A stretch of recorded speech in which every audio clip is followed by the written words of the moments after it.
warahmatullahi wabarakatuh. Piye kabare cah-cah kelas 1? Mugi-mugi sehat sakeluarga ya. Alhamdulillah dinten menika kita sareng-sareng sinau basa Jawa. Sadurunge sinau, yuk sareng-sareng maca doa. Doa mohon kecerdasan. A'udzu billahi minasyaitonir rajim. Bismillahirrahmanirrahim. Allahumma alhimni rusdi wa a'idni min syarri nafsi. Amin. Ya Allah, berilah aku ilham kecerdasan dan lindungilah aku dari kejahatan hawa nafsuku. Amin ya rabbal alamin. Nah, cah-cah, dinten menika kita sinau sareng-sareng basa Jawa piwulang loro kesenenganku. Pertemuan kapisan bersama Bu Ulfa.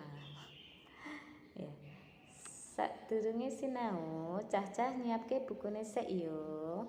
Buka bukune sing judule Aku Bisa Basa Jawa kelas 1 ya. Nah, kaca pira? Kaca utawa halaman 13. Nah, kompetensi dasar atau apa yang akan kita pelajari untuk meningkatkan kompetensi skill kita, pengetahuan kita, yaitu KD kompetensi dasar 3.2 memahami dongeng bertema setia kawan. Indikatornya apa? Nanti dari tembang dolanan yang akan kita baca. Pertama, menyebutkan kata-kata sulit. Yang kedua, mengartikan kata-kata sulit yang digunakan dalam tembang dolanan secara lisan. Yang ketiga, menjawab pertanyaan tentang isi tembang dolanan. Dan yang keempat, menirukan pengucapan teks tembang dolanan. Nah, sadurunge ke tembang dolanane kuwi apa? Cah-cah, Bu Ulfa akan menyampaikan purwaka utawa pendahuluan. Siji, pacelaton. Pacelaton yaitu percakapan. Kalau percakapan satu orang apa lebih dari satu orang. Nah, ya namanya pacelaton atau dialog. Itu mesti lebih dari satu orang, minimal 2 orang. Yaiku pacelaton iki paragakno ing kelas bareng kancamu. Nah, karena isih daring, jadi Bu Ulfa pacake ya pacelaton utawa dialoge ya. Jadi tokohe utawa peragane yaiku ada 2, ana loro, Nila lan Zeni. Nila, "He Zeni, kowe duwe kucing?" Zeni, "Iya Nila, kowe duwe apa?" Nila, "Aku duwe pitik karo mentok. Kucingmu warnane apa?" Zeni, "Kucingku warnane abang. Aku senang duwe kucing." Nila, "Yen aku seneng mentok, mlakune megel-megel." Nah, itu ya mengenai kesenenganku. Nah, cah-cah, ana juga wingi ya sinau tentang swara kewan. Pasangno gambar kewan karo unine sing cocok.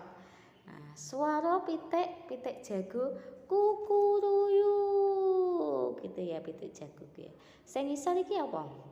Orang utan. Suarane orang utan piye? Suara orang utan kukuk gitu ya. Nah, sing dhuwur iki ya kuwi bebek. Suarane bebek piye?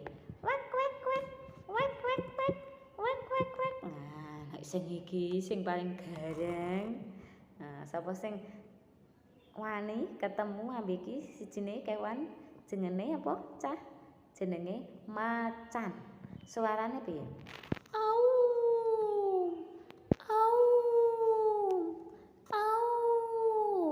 Nah, cah-cah bukune sing halaman 14 mengko iso dikasih coretan kaya iki ya, kaya ayam ya.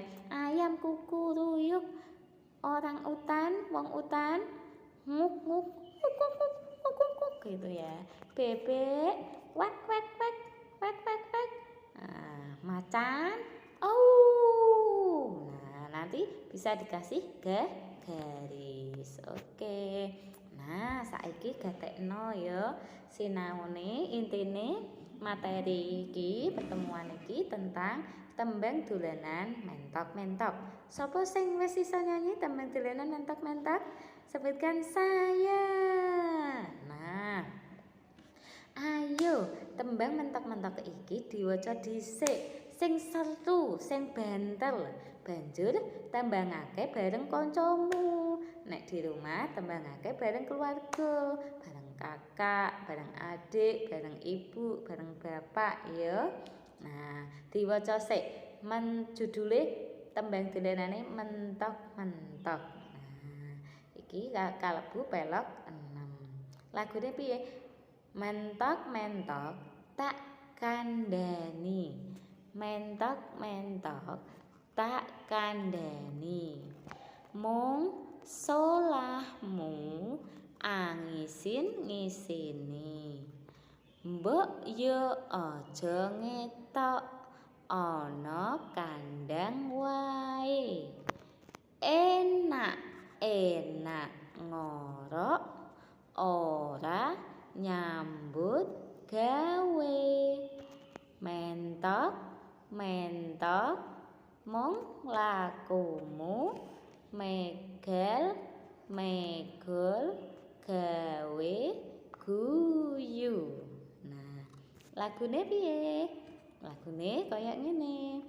Mentok-mentok tak kandhani mung solahmu angisin-ngisini. Mbok yo aja ngetok ana kandang wae. Enak-enak ngorok ora nyambut gawe. Mentok-mentok mung lakumu megel-megel gawe guyu. Nah, ben tambah seneng disimak video lagu tentang mentok-mentok iki ya, Cah. Mentok, mentok, tak kandhani mung lakumu angisin-ngisini lambo aja ngetok ana kandang wae. Enak-enak ngorok ora nyambut gawe. Mentok-mentok mung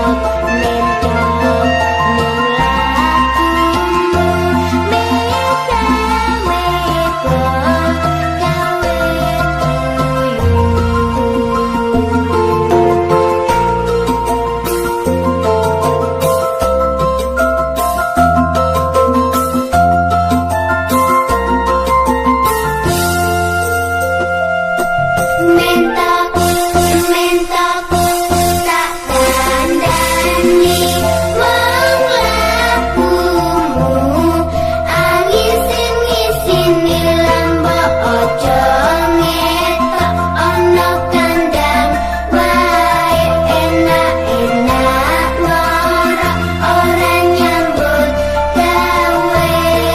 Mentok-mentok mung lakumu megel-megel gawe guyu.